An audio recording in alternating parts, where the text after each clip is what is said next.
I should be live now. Let me see. Yeah, live. All right, let me ping the servers real quick, and then we can start. Are you sure? Oh yeah. I just got the notification. Yeah, Strange. quite strange, Strange. in Strange fact. how that works.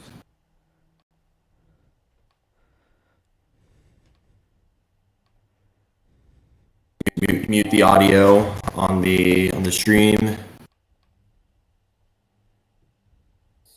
This pulled up.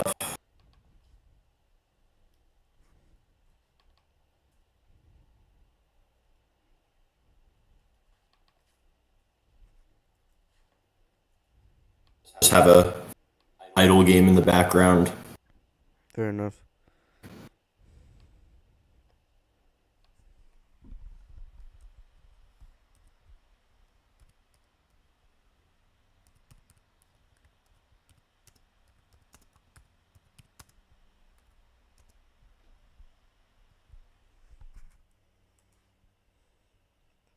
Let me check Boombringer's channel. See if there's any updates.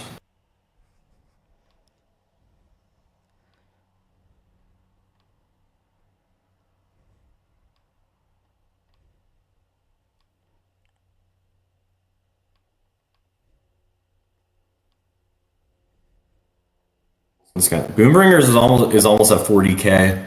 Damn, that's crazy. Yo, this shit is slow as fuck. I can't even lie, bro.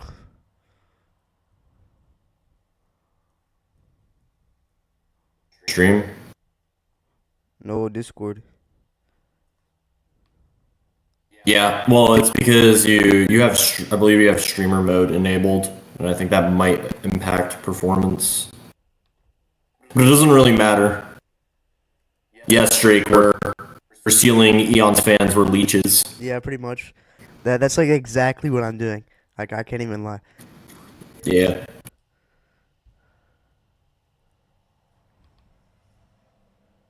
Oh yeah, that was as soon as I saw Gyoko, I was like, oh, it's gonna be ass. Wait, what are you Ain't talking? What are no you talking about? way. Um It was on Eon server. Drake posted what was it, a Reddit or a Facebook post of someone scaling it's like saying all these people could like beat Jinbei. Well, how far could Jinbei get in this gauntlet of water users? He And slams. they say like they imply that Kisame can drown him, which literally makes no fucking sense because he's a fish man. Yeah, literally makes 0 cents, by the way. Literally makes no sense. Like if you come to that conclusion, you have never watched or read One Piece, or you have and have never gotten past freaking Arlong Park. Because I believe there's like a statement in like freaking Arlong Park. They say that the average fisherman is 10 times stronger than the average human, and then they also say that fishmen. Is there a quantifiable thing they say for fishmen in water? What do you mean? I forgot. Because I know it's implied in the series that fishmen are like significantly stronger when they're in water. Yeah, they're 2 times stronger in water. 2 times, yeah. So like 20 times, yeah. They're 20 times stronger than the average human when they're submerged in water. So like, what are we doing? Fuck. You actively them trying to drown Jinbei is just giving Jinbei a 2 times amp. It makes no sense. Like he's a fish man. His whole thing is he's stronger underwater. The fuck you mean drown him?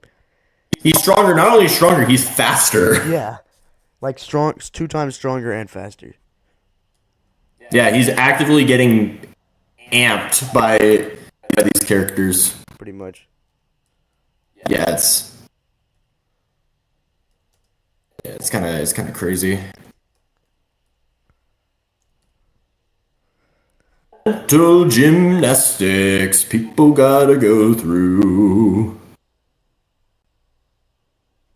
Bro, guy had to go like. Didn't guy go like seventh gate on Kisame?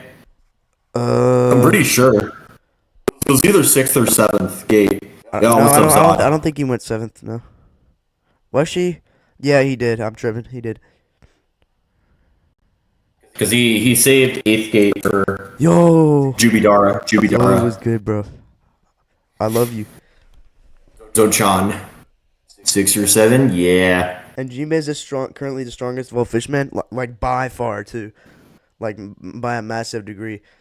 The closest we've seen is like Hordy, that one fodder fishman from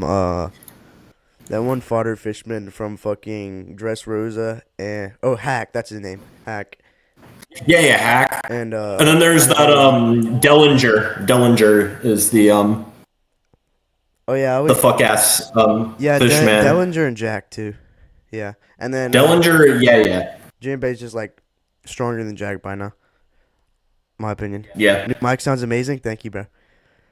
That shit was cheap too. I can't even lie. Yeah, good thing we fixed the audio issue because Streamlabs is a bitch. But you guys, you don't understand. We have to verse equalize so Kisame can win. It's only fair.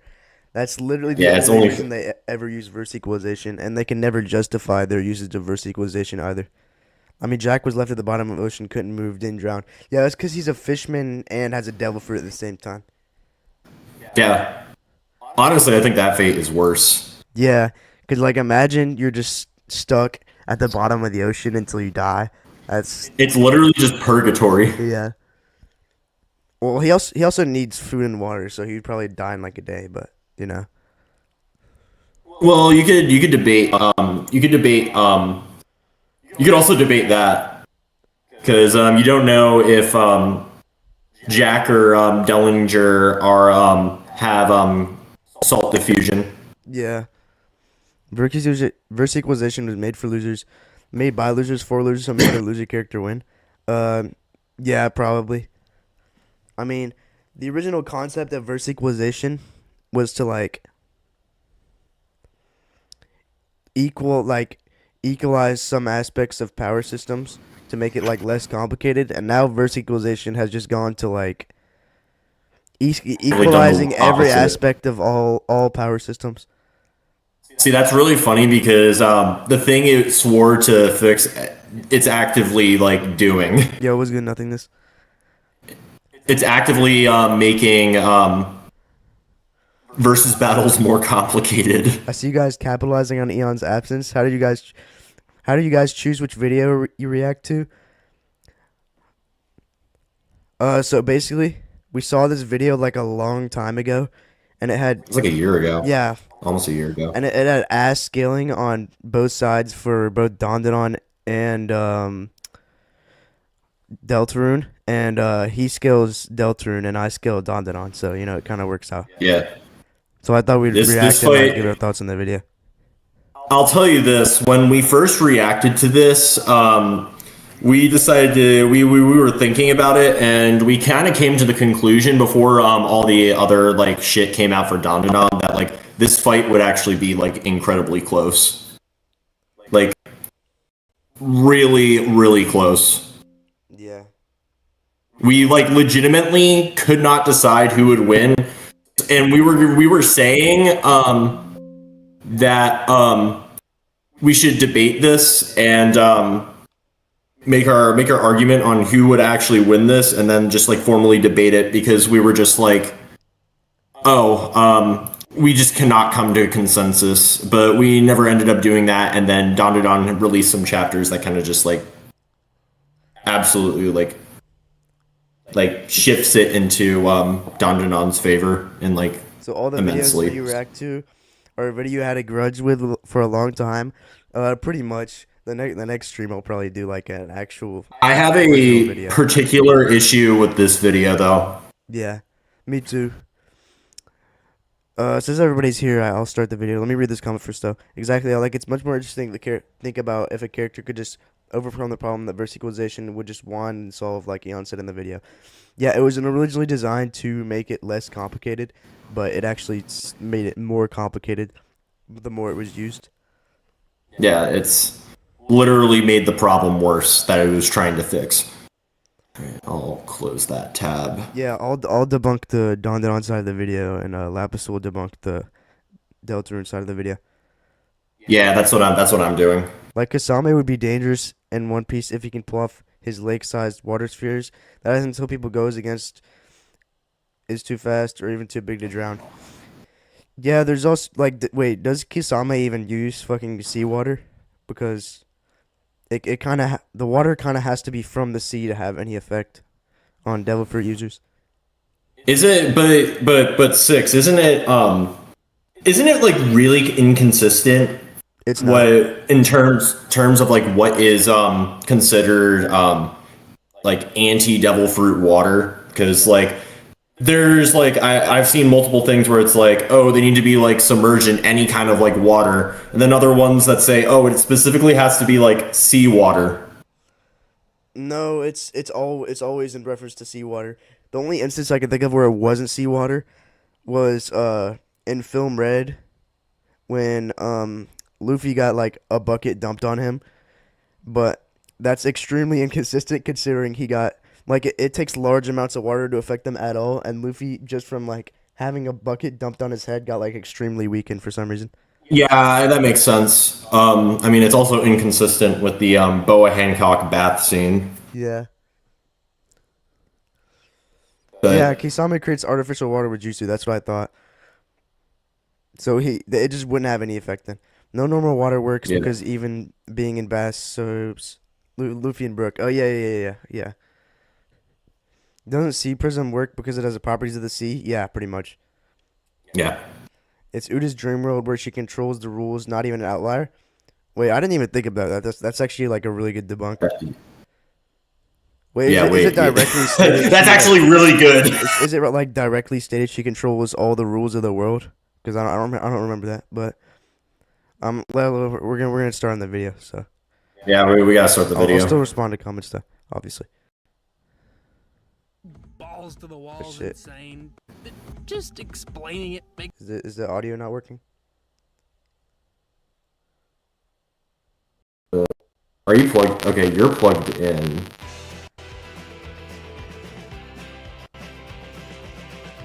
Hold up, fucking ads. Chris's possession is from a much more complicated entity.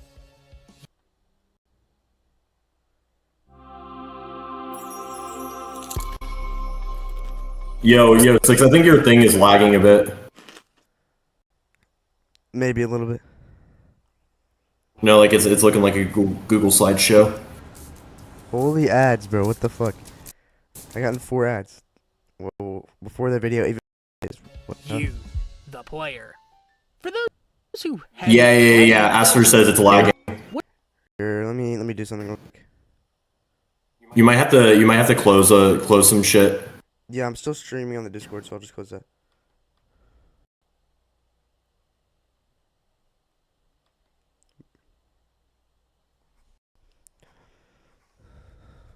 You might be having CPU buffer Probably. because I know your laptop isn't really that good. Not the greatest. I mean, yeah, it can run deltarune, but it sure as hell cannot run like can it run no you play Overwatch on Yeah, I play that shit on PlayStation. yeah.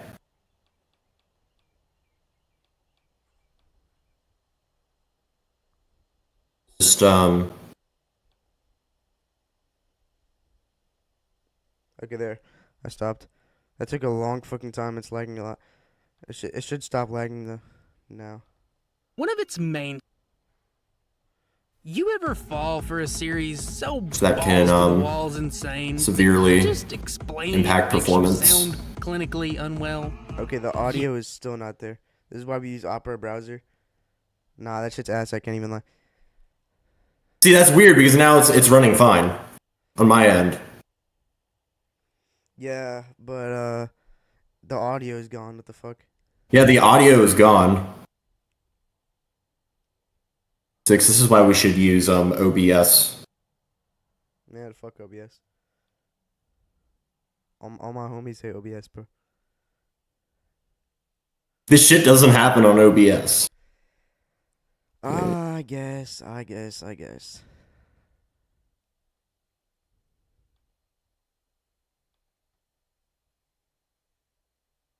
We just create a new shop. This is a bro. Just when we think we found the solution to this, we Uh, get we get screwed over because Streamlabs designed to be a bitch. insane. I mean, I wonder. No, that would still require you to stream both on Discord and on that. Because I was thinking about running it through my laptop.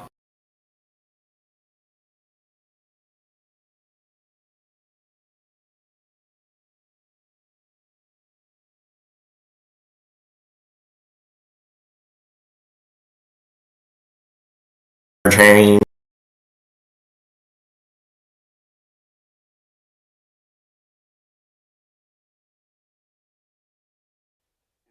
All right, it should work now. Here, let me try it.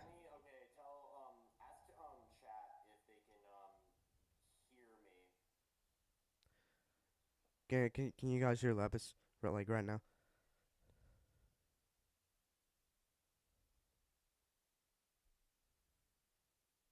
Let me know.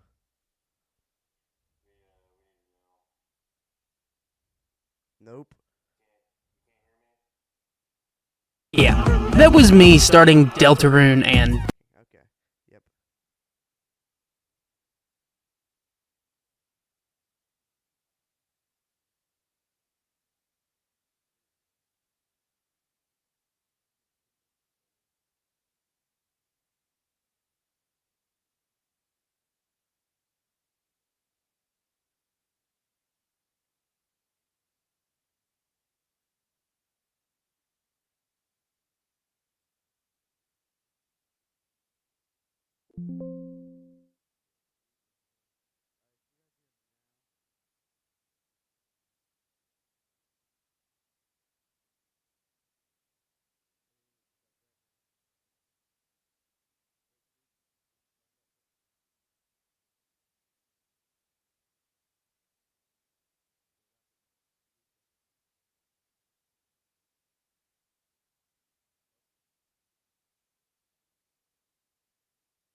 There. Can you hear me now? Okay, I don't know why I did that. Are you muted or just not speaking? Can you hear me now?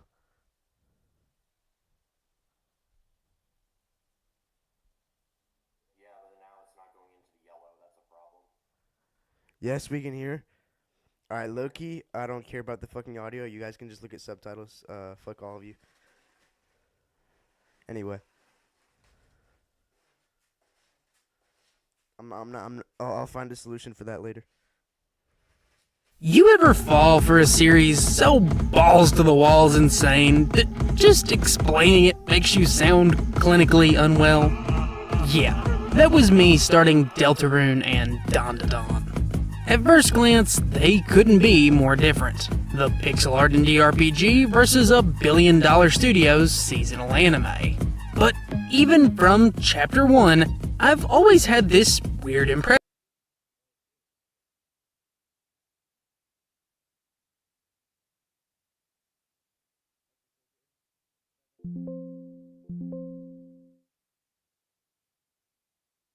How to find the right car for you. Go to cars.com. Look at the car you like. Ciao. Find your next possibility on cars.com. Better sleep is simple. Just track your activity, avoid blue light, exercise regularly, adequate exposure to natural light, to your diet, don't drink caffeine after 4 p.m. 2 chapters. So modern Chris, Susie, and Ralsei, who fought a massive, albeit incomplete Titan in their basic soul-amped forms, might just surpass the Thrash Machine altogether by this point. Plus, while I told you about the material that built up Quinta's mech, I never mentioned that Team Deltarune's mech is made up of Darkners, a magic group of sentient items brought to life by Wait, can you hear me? Yeah, I can hear you now. I couldn't tell if Yeah, I'm just gonna hold on 1 second. All right. I'm just gonna skip this part.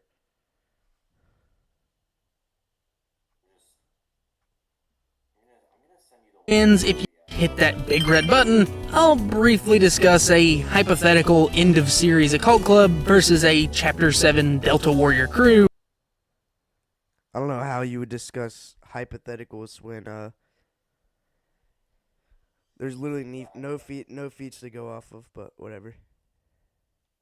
Just to hit all the bases. Of course, it also goes without saying, since Dawn to Dawn and Deltarune aren't as of yet still incomplete series, just assume everyone is at whatever their prime power levels were in the first 4 Deltarune chapters or the first 200 Dawn to Dawn chapters, respectively. This avoids things like Noelle and Gigi being nerfed, or Okarune just not having powers anymore in the current manga. With all that out of the way though, let's kick this off with the face of these teams. Chris versus Okarune. In a broad context, these two might not be their team's heaviest hitters, but they set up a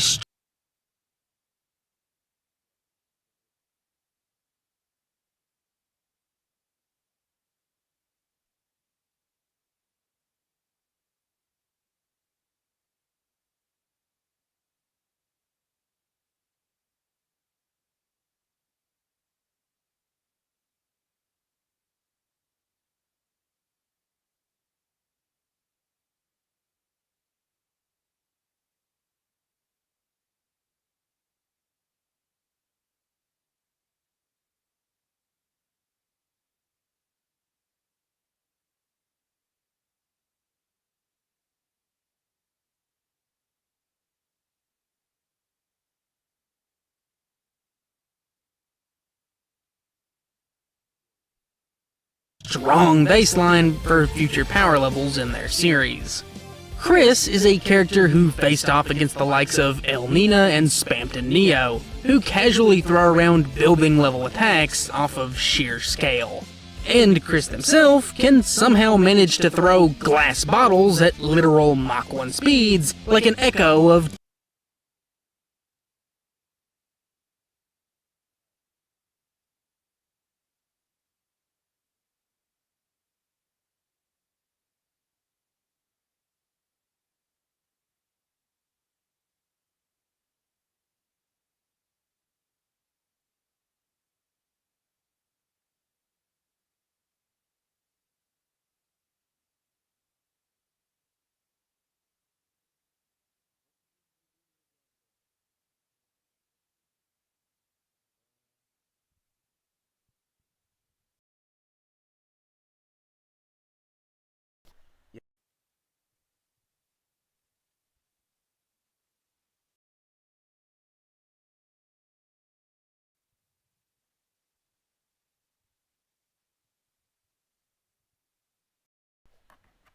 What did you say, Six?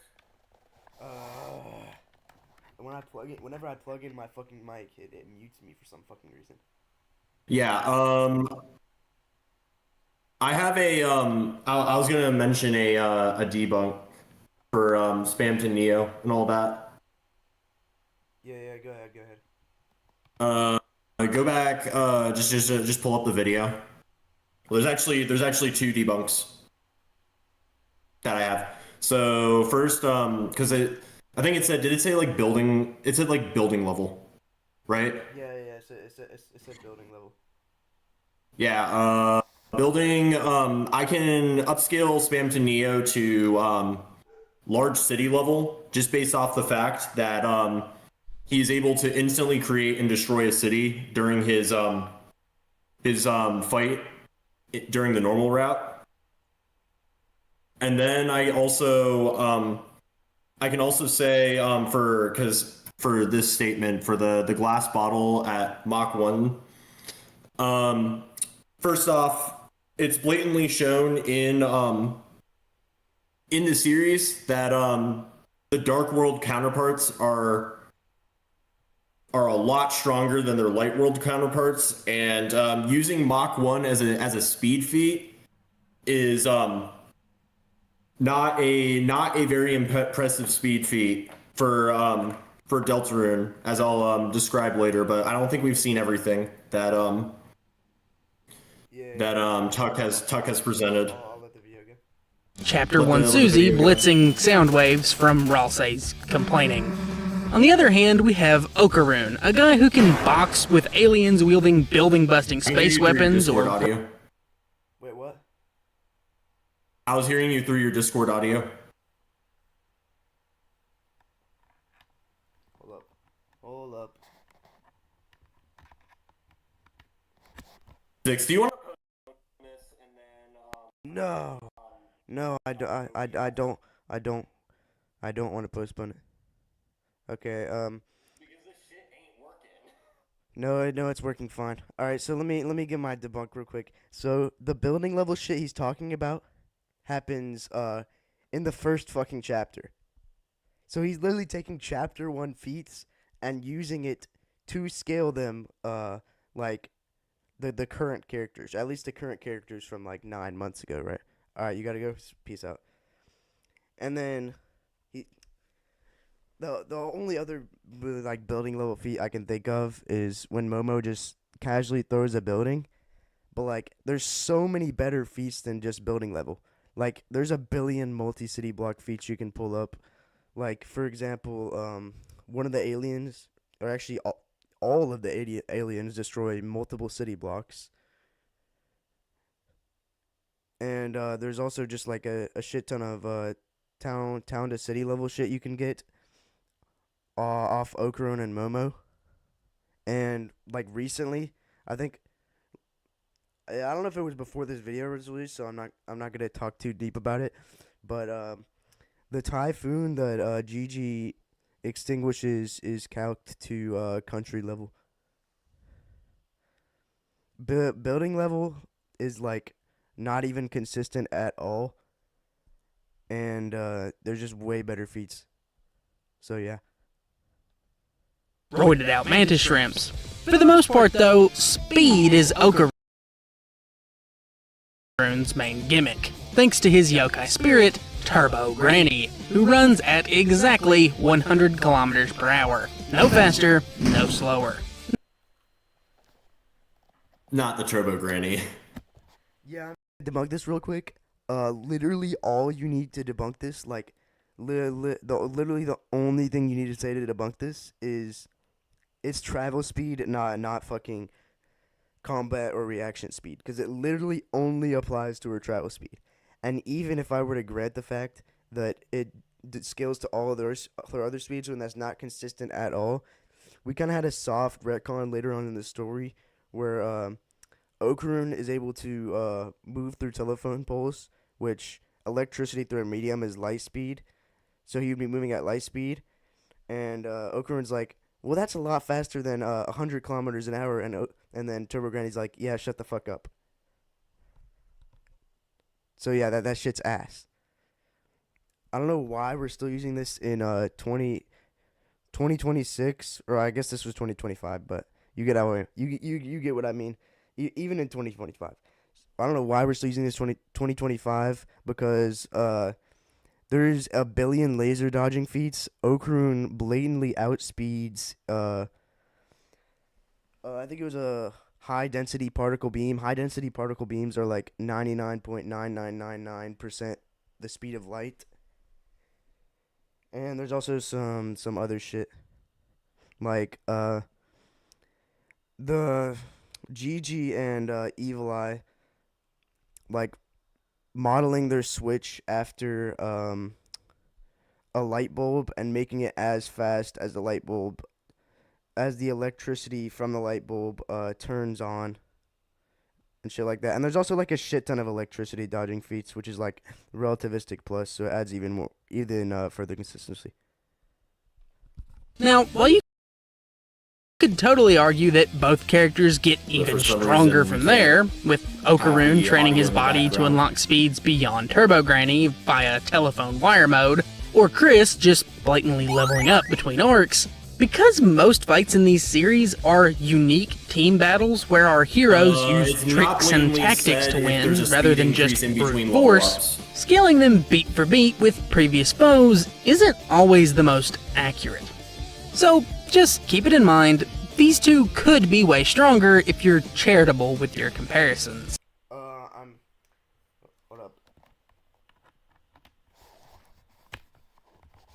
I'm pretty sure what he's referring to here is him not scaling to Evil Eye, but he just blatantly does scale to Evil Eye until Evil Eye gets passively stronger over time and surpasses Okarun after he loses his powers.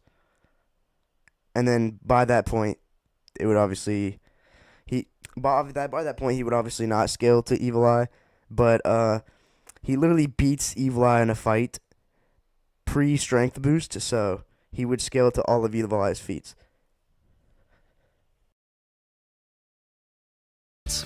Frankly though, I'm brushing over the numbers. Yeah. Numbers quick here. Also, he literally scales to all of the other fucking villains besides the one outlier, which is the strongest yokai in the series. Because I don't think the raw stats are where you'll find your answers for this matchup. Because while Okarun's possession from Turbo Granny is pretty much the standard anime pro-tag package, straight hands, no cheats, Chris's possession is from a much more complicated entity. You, the player. For those who haven't played Deltarune, one of its main focuses is to continue the meta-narrative set up in its sibling story, exploring the relationship between players and gaming. To do so, developer Toby Fox made the player problem that I have with the fan base of Deltarune. So a lot of people say that that both Undertale and Deltarune are connected via like stuff like determination, and they also say certain stuff like determination is the exact same in Deltarune when it's not been explicitly shown that they are one-to-one comparisons between Deltarune and Undertale. It is even stated by Toby Fox that the only thing that Deltarune and Undertale share is the characters. And even then, it's just the character like designs themselves. They may share a couple of things from their Undertale counterparts, but you'll notice if you've played both games that Sans in Undertale is way different than Sans in Deltarune. Sans in Undertale is a pretty chill guy. Sans in Deltarune is also chill, but he's kind of a prick.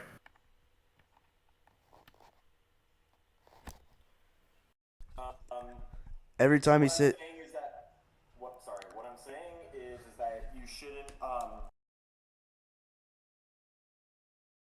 Deltarune. Time he says evil eye, I take a shot. Yeah, bro, you're dying. I can't even lie. Yeah, every single time he says something like Mach 5, I'll probably like, or every single time he uses a non-fun gang character in this video, I'll probably die from alcohol poisoning. I'm not even gonna lie. He's fixated on terminal gunny shit. We know where this video is going at this point. Yeah, it doesn't get any better, bro. If anything, it gets worse. It really doesn't get better. 33K subs, and we don't know combat speed from travel speed. That's like 99% of 99% of power scaling YouTubers. I can't even lie. They can't hear me. They can't hear me.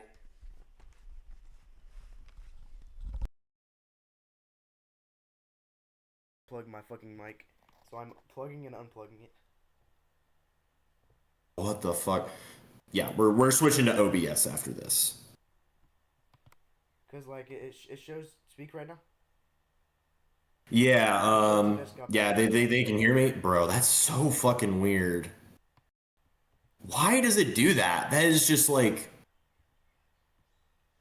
that's so weird. Anyway. I'm resuming the video. And their mechanics a diegetic canon part of the Deltarune world, granting Chris a ton of wacky abilities to punch way above their weight class.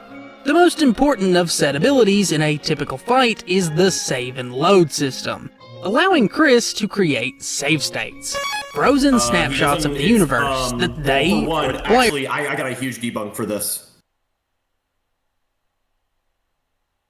Yo, 6. Yeah, go. So, well, the reason why I said that is because I am watching this behind. But 1, the soul is different from Chris. 2,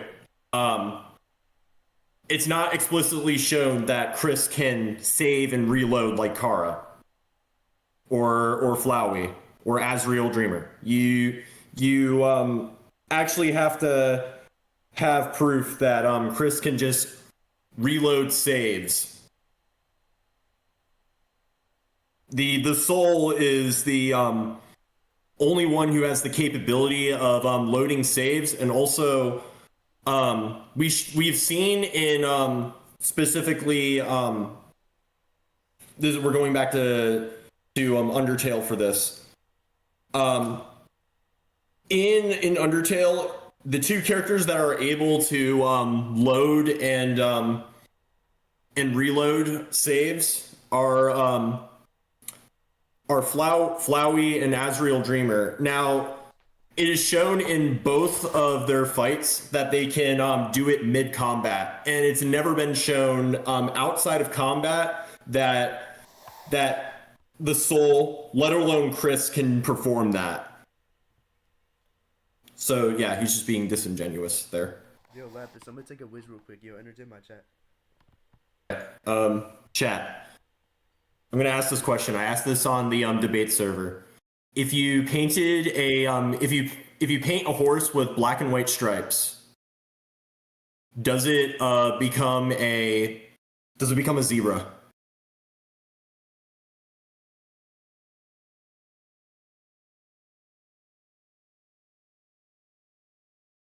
Yo, yeah. Does it become a zebra? Bruh, he fucking muted me. Bitch.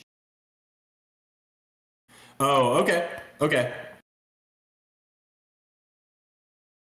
Yeah. 100%. Can you substantiate this?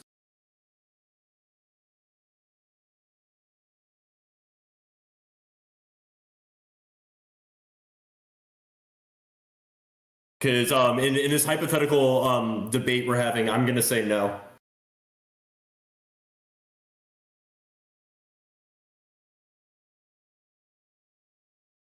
How far are you into Don to Don?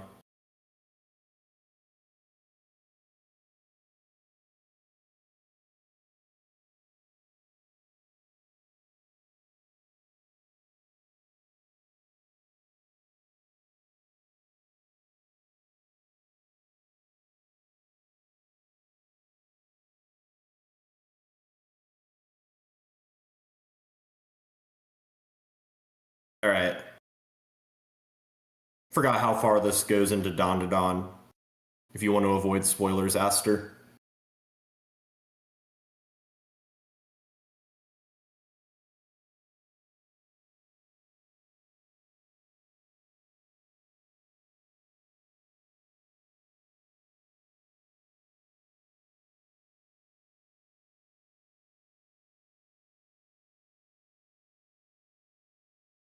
Past this video.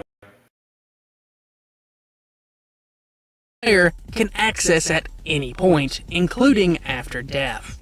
It's like having a cosmic undo button.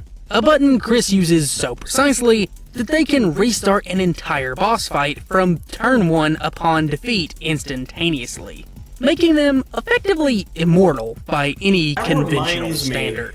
It's Meaning, also Gaster even if that gives the who we think is Gaster who gives the option to restart the fight. It's never Chris that does that.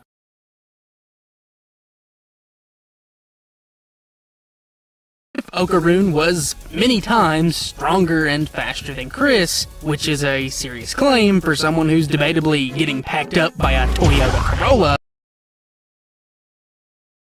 Yes, more to.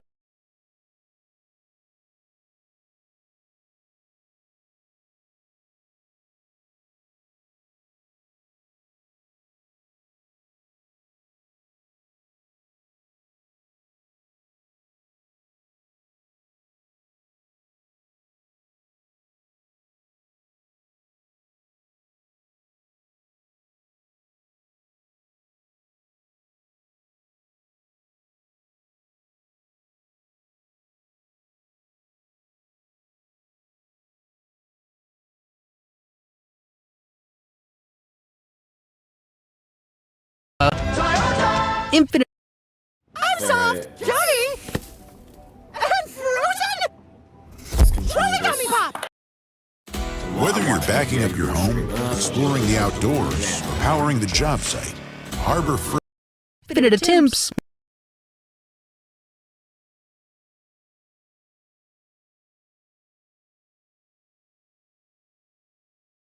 Yeah, I'm speaking.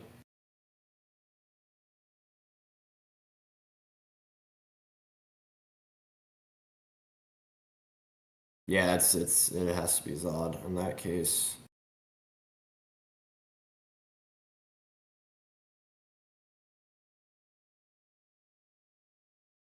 All right, we can continue. Mean a 1% chance of victory becomes a guaranteed 100% after enough trying. And let's not forget, Okarune's yokai abilities are hampered with a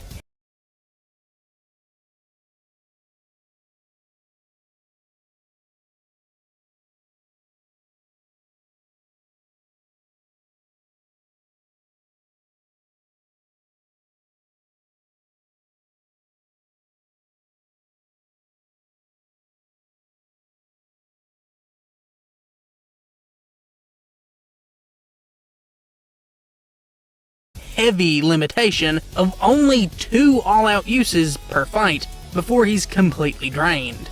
With the drawback that bad, Chris could legitimately win without even attacking.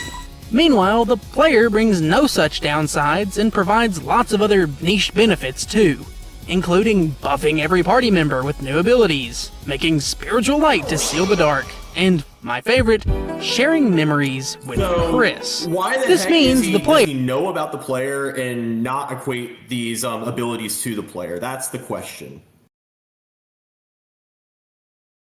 could, at any point, theoretically He's just give blatantly being all their disingenuous at this point. knowledge of Don to Chris, And he's, like, just like what cherry-picking happens specific when we abilities. reference Undertale through Chris, despite Chris himself never experiencing Undertale. It's sort of like Chris getting a free YouTube tutorial on how to beat anyone in fiction, as ludicrous as that sounds. So, while Chris isn't the strongest party member by any respects, they're undoubtedly the most dangerous and useful player on the Delta. No, you can team. make an argument that Chris is the strongest party member. You could actually make a an argument for that.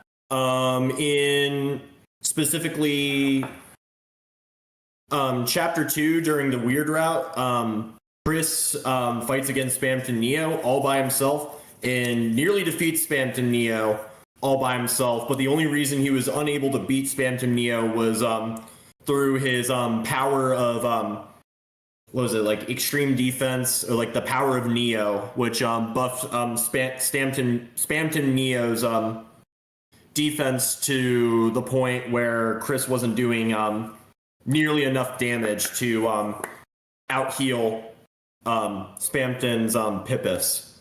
It took Noel using a what's presumably 3 ice shocks based on 3 separate damage values coming out from it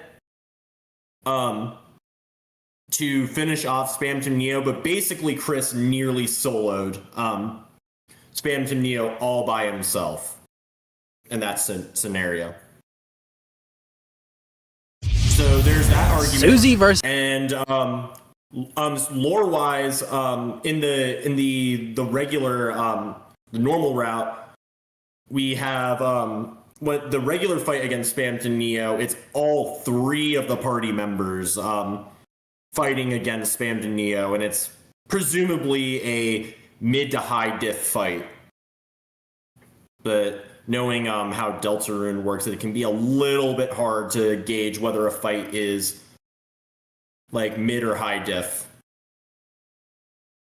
But yeah, okay. So where it looks like you pause is this is Momo Momo. versus Susie. Undoubtedly the fight of the I have a fan feeling I know where this favorites. goes. But as combatants, their roles are opposite.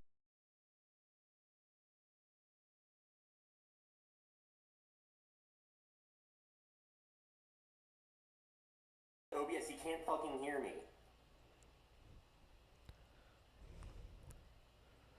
No, it says desktop audio is working, so I don't know. So is this guy using anime only for Don? No, he's using manga too. He literally he references manga only scenes too, like the power lines. It's to their leading counterparts, as Susie is the Lancer fan club's professional face muncher, with the only thing really setting her apart from Chris being her healing magic or the obvious lack of player control. And while I love Susie, in a fight as all-encompassing and esoteric as this, she's mostly relegated here to a walking block of building-busting stats. By comparison, Momo is the Occult Club's go-to hex cheat strategy character, carrying Okay, building busting stats. Okay, I have a way to get Susie way past building level. Okay, so this is I'm gonna plug the a very certain meta. 6. You might be familiar of what meta I'm about to push. Yeah, I think so. It's the multi-solar meta. Okay, here. Give me 1 second. So, and explain. So, in the Chapter 3 Dark World, right before Tenna's fight, it is shown that there are stars present in the background of the arena where we fight Tenna. And we know from in Chapter 4 that Titans are created via dark fountains being within dark fountains. And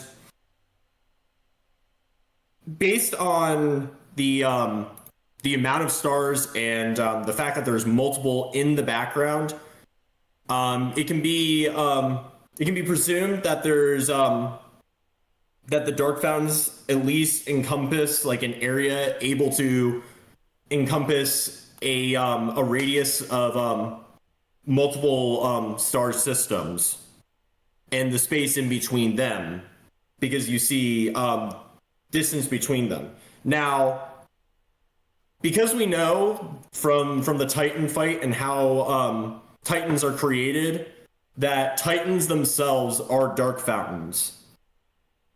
And both are made of pure darkness. So in order to destroy a Titan, you would have to have multi-solar levels of AP to kill it. And it is shown in the Titan fight in Chapter 4 that the Fun Gang were able to damage the Titan enough to where it actually had to regenerate. And they would have won if it weren't for it putting up its shields and regenerating. So all of the attacks from the Fun Gang based off of this can be scaled to multi-solar. Just based off that. And actually this meta is, I will say, it's pretty hard to debunk, but I will not be going over the debunk. I know the debunk, but I won't be telling y'all the debunk. But if you want higher end, deltarune scaling, you can scale them to multi-solar. So the Titan itself should have multi-solar levels of AP and multi-solar levels of durability, as well as the rest of the Fun Gang, Gerson, and the Knight. So yeah, that's how you get Susie and everybody else to multi-solar. Seeing all the team's win conditions on her back. And that's because Momo's powers as a spiritual medium are sort of like putting all the anime powers into one character.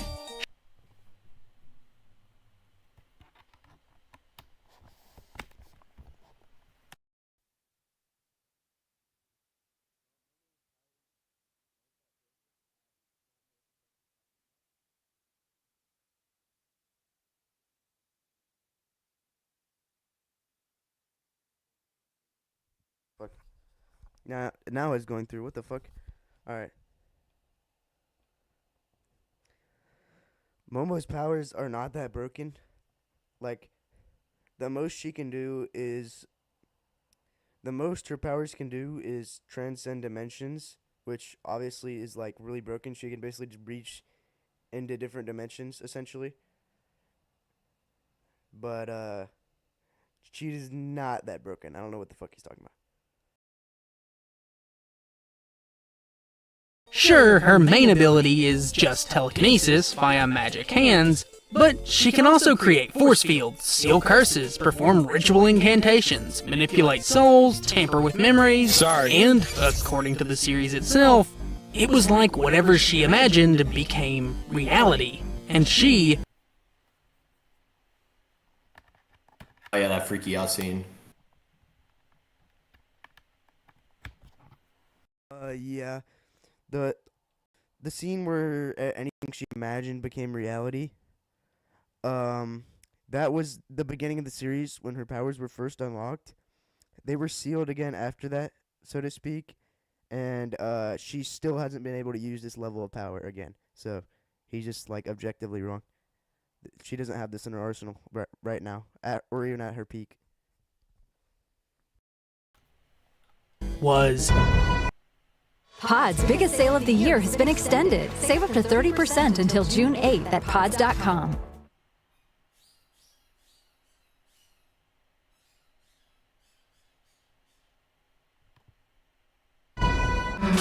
From a lore standpoint, Momo ISA is clearly being built up as an unrealized reality warper who can create new powers on the fly. A concept that's only further explored through in-universe mechanics like the power of words, where naming spiritual attacks makes them more powerful.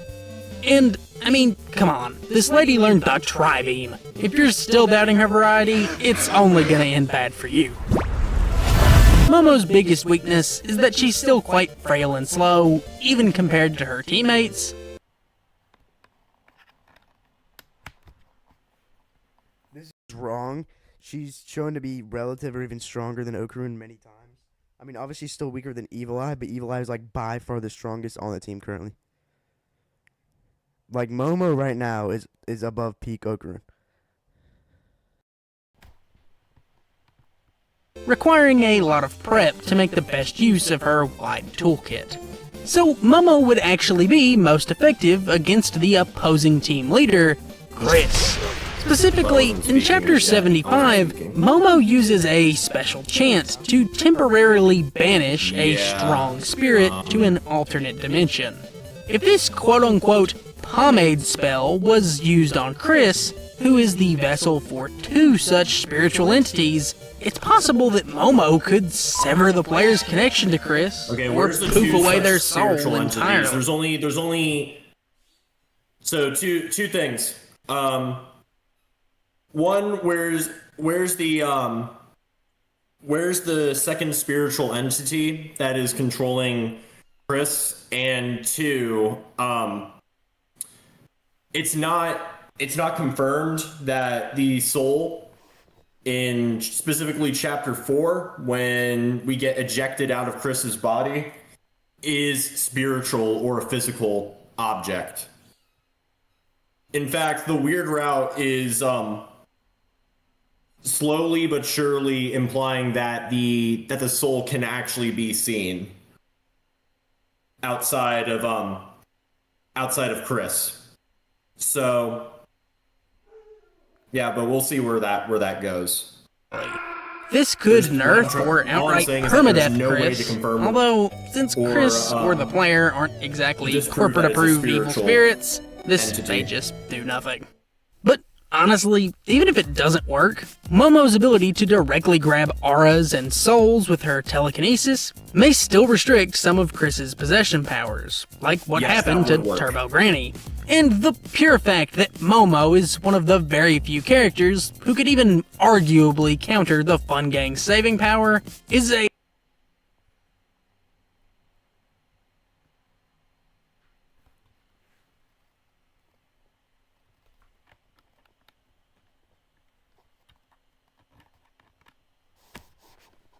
Sorry for the pause, but this is not better than 99% of fiction. There's like 10 billion better abilities on my grandma's life, bro.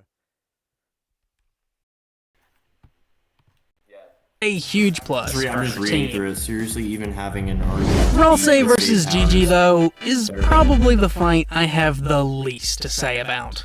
Ralsei is undeniably the weakest of the Prophecy's original three heroes, to the point of often getting memed on by the fanbase for it. And while I think Ralsei is definitely stronger than he gets credit for, after all, the guy fought Spamton, Jebel, and a Titan, at the end of the day, Ralsei is still the team's support. He's got the lowest HP, the best healing magic, and the obligatory status move. It's all there.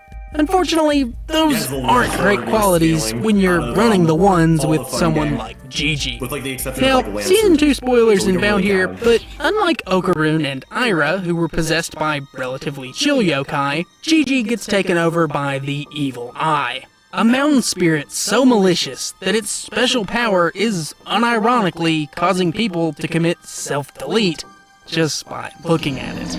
This is why mountain yokai like the Evil Eye are often considered godlike beings compared to your average spirits like Acro Silky or Turbo Granny. And that's before ever mentioning Granny is not an average spirit. What the fuck? Like, Turbo Granny's one of the strongest yokais out there.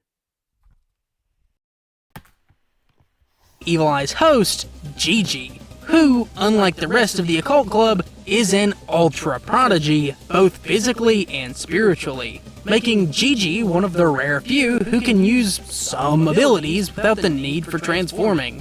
Fun fact, this is how Gigi learned the Kamehameha. He's just that talented.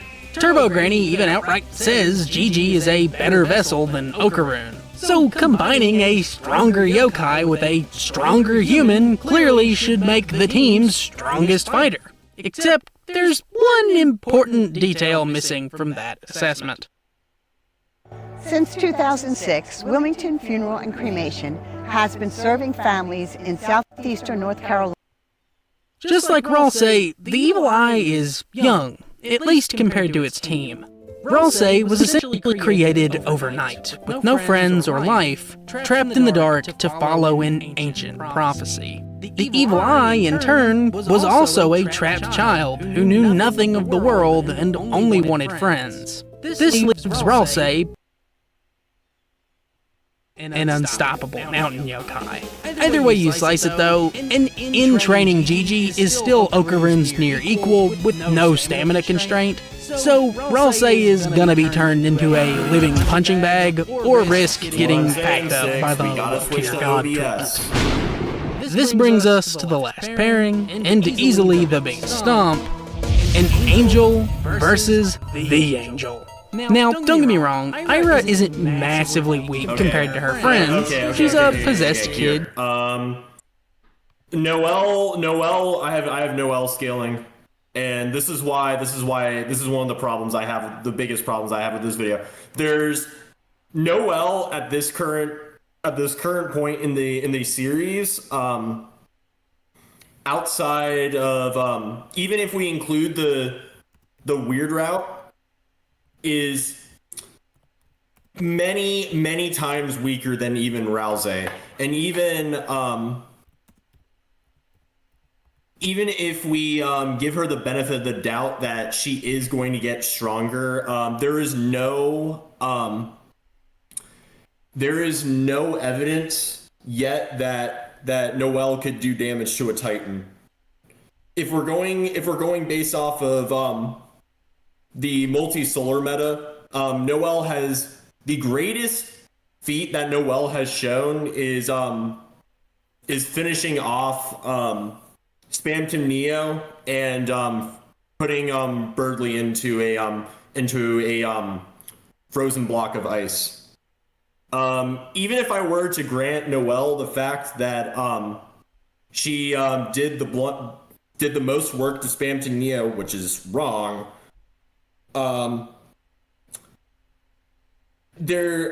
She would only have like large city level AP, and compared to Susie, Chris, and Ralsei that have blatantly shown multi-solar based off of the meta that I previously described. Narratively speaking, I do see Noelle becoming potentially the strongest of the fun gang in the weird route, but as of right now, with only 4 chapters released, Noelle is by far the weakest of the playable characters. And everybody would think that she's incredibly strong because, she used Snowgrave to absolutely turn Birdly into a frozen chicken.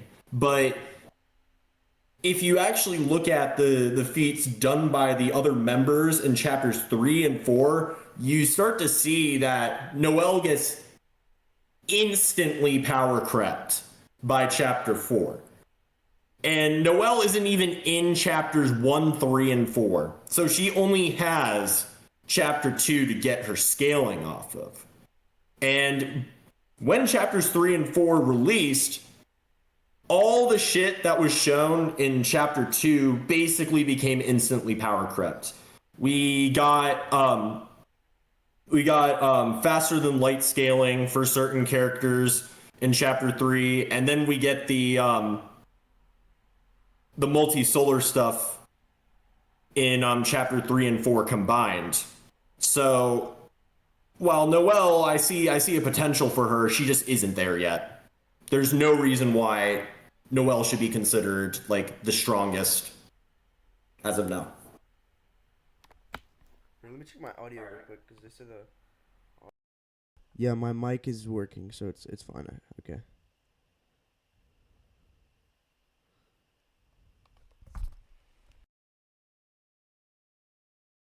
Just like Okarun and Gigi, plus she doesn't have the other's stamina or control issues, since her yokai willingly gave up its life.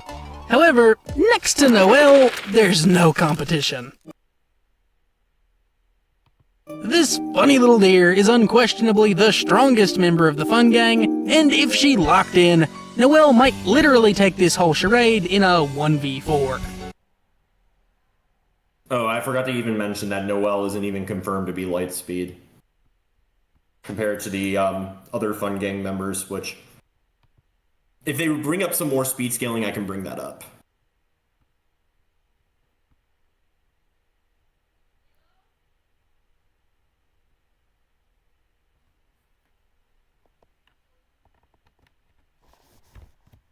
happened to the video?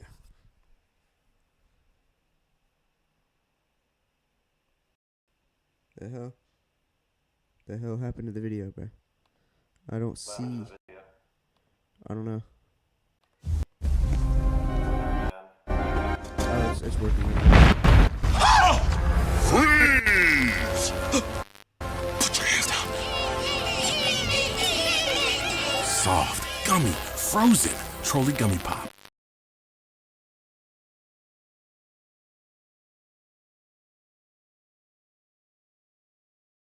PG, plus she doesn't have the other's stamina or control issues, since her yokai willingly gave up its life. However, next to Noelle, there's no competition. This funny little deer is unquestionably the strongest member of the fun gang, and if she locked in, Noelle might literally take this whole charade in a 1v4. What makes her so strong? It all comes down to deltarune. Can you put on the subs?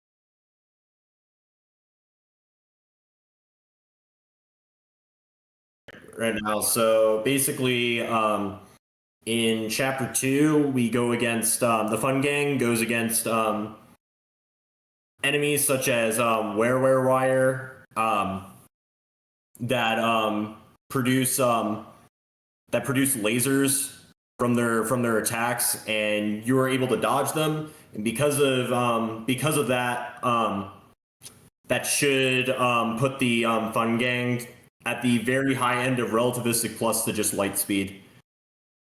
I say light speed just because it's just a lot easier to argue from that aspect. Then another part of the light speed scaling meta comes from when they first see the Titan. When the Titan bursts out of the hardened dark fountain, it shoots basically a beam of light at them, and they dodge it pretty easily.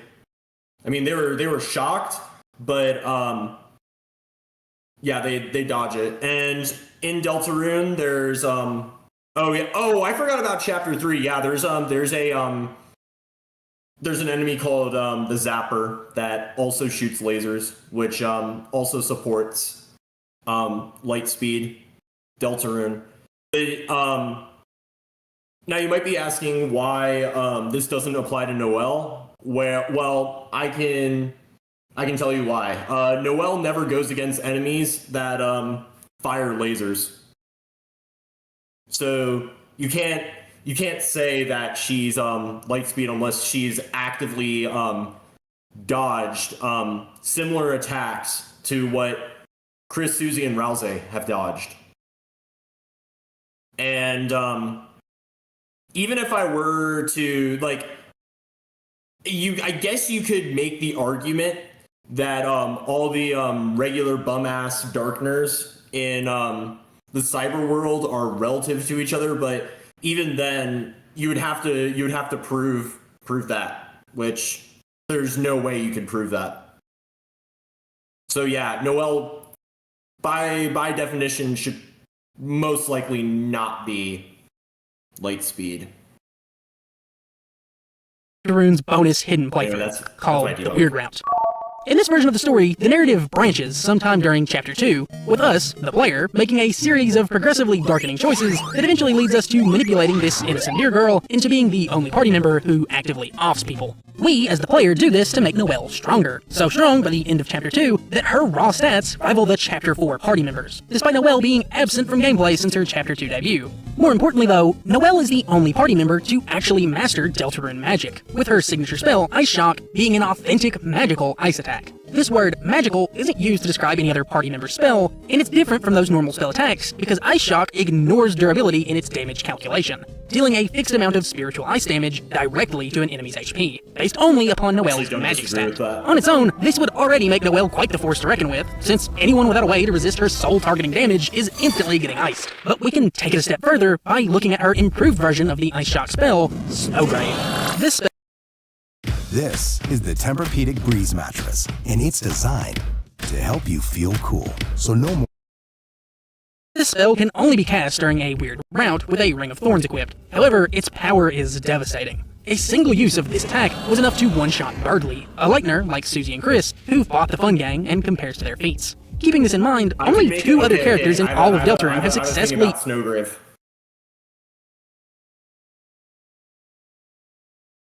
So one of the problems with saying Snowgrave is like an instant kill attack, even though it says fatal, is that it preserved Birdly in the actual ice. It didn't actually like kill him.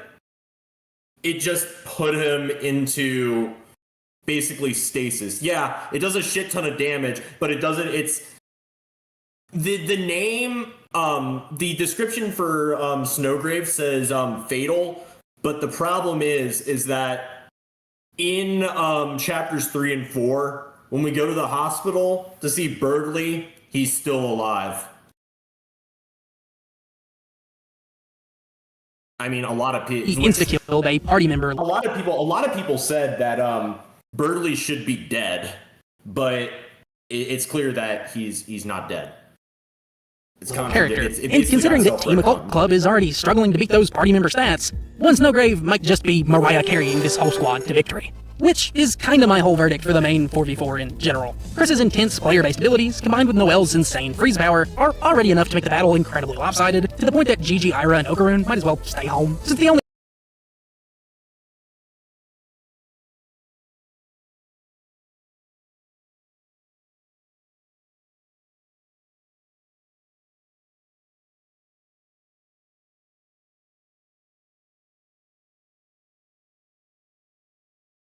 way they're winning is with Momo, but even with the stupid amount of powers she has, Momo can't suppress Chris's soul and fight at the same time. Plus, her pomade ritual is a one-time use, since it requires 10 times the amount of chance upon every consecutive attempt. So, Momo could maybe deal with one, but never both. However, for the hardcore fans, that still leaves us with one last question. Yeah, if you haven't experienced both of these stories, you probably think I'm on something pretty wild, but among all the wacky shared connections in these stories, seeing a mecha kaiju boss fight halfway through the plot, led by the team's resident gamer, was not on my bingo card. But if we're trying to give both teams their full equipment, this is where everyone's ending up. And fortunately, the answer here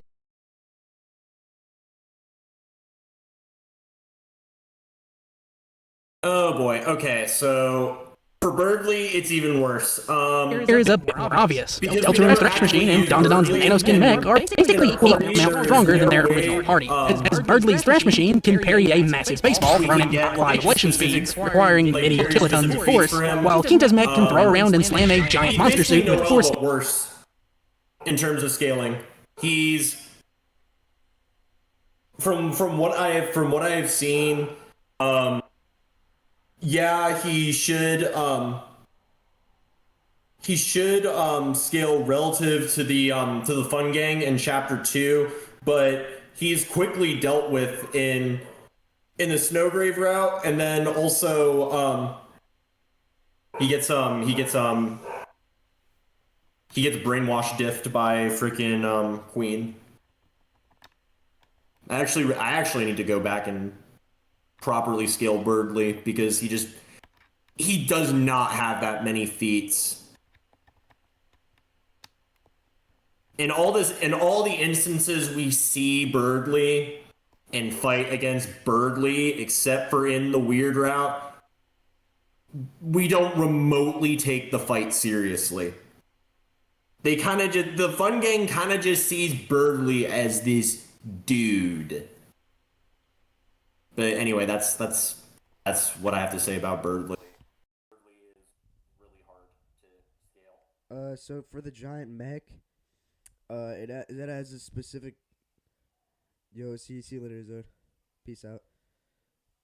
So for the mech, it has a blatant small town feat, and then there's the obvious relativistic to light speed scaling that you can have for it from other feats. And also, I was muted apparently, so what I said before was how he got to the conclusion that the Fun Gang wins is through scaling both series extremely disingenuously. And also, after this video, I do have to go. No deltarune. We can do that next stream because I have things to do. Anywhere in the hundreds of tons to low kilotons. So, realistically, a fight between their kaiju-slaying mechs comes down to their unique abilities, which, in a straight fight, seems pretty clear that Team Don has the better mecha. Its spiritually adaptive nanoskin body means it can absorb the powers of anyone inside to gain new abilities or restore its energy, flipping the stamina weakness back onto deltarune, as the Thrash Machine has limited HP and battery life. Plus, the Occult Club was blessed with access to the Thrash Machine's one and only Achilles heel, detachable hands. But that answer is also missing one important piece of context: This right here is what the experts call a problem. Today I'm lifting the party members themselves. Sure, Birdly might get his feathers folded by Quinta if they duked it out 1v1, but the Thrash Machine is supported by a complete Chapter 4 Fun Gang, the same group who overcame scripted losses via saving, alongside a Snowgrave Noel who was absent during the Thrash Machine's original fight. This being the same Noel who likely surpasses or rivals the Thrash Machine on her own, it's not hard to see how things could quickly turn around, and heck, that's before ever mentioning, we've not seen the Thrash Machine in 2 chapters. So modern Chris, Susie, and Ralsei, who fought a massive, albeit incomplete Titan in their basic Soul Ant forms, might just surpass the Thrash Machine altogether by this point. Debunk for the Titan in this scenario. Go ahead, yeah. It's never stated that the Titan is incomplete. It is only stated that the Titan is a young Titan. Like a newly formed Titan. It's never stated that the Titan is incomplete. And this is supported by the narrative that why would the Knight only form a half-baked Titan?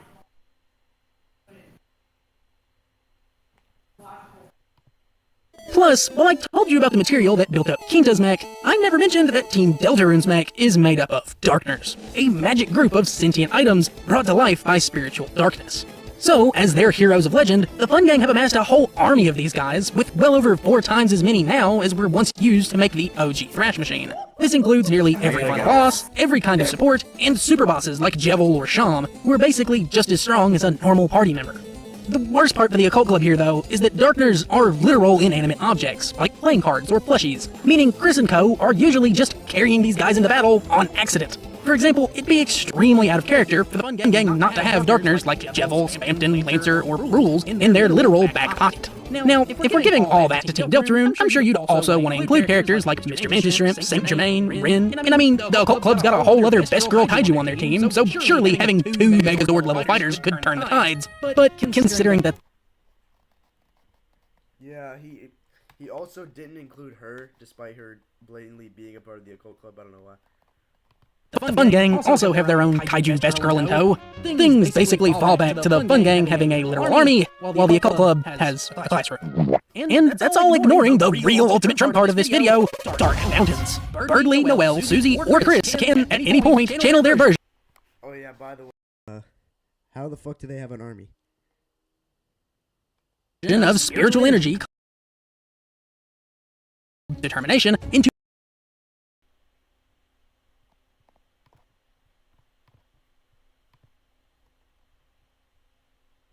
a sharp point, then unleash endless... Oh, you have to go? Well, the video is basically over, so I guess I'll just end the stream. Peace out.